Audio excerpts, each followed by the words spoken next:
На 20... Свети Кирил и Методий. На 24 май честваме деня на славянската писменост, просвета и култура.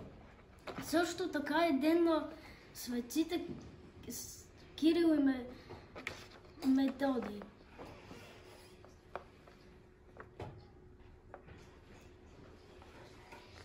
Те са много уважавани личности.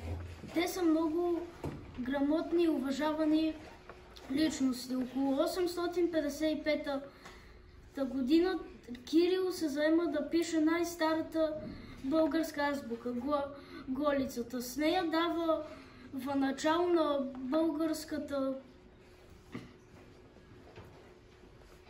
писменост и култура. Те също така си имат и ученици, които, идвайки в България,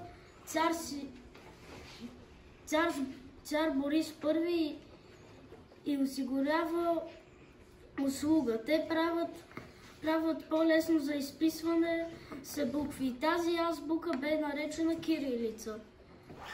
И двете азбуки са се ползвали едновременно няколко века. И до днес ползваме кирилицата, за да четем и пишем.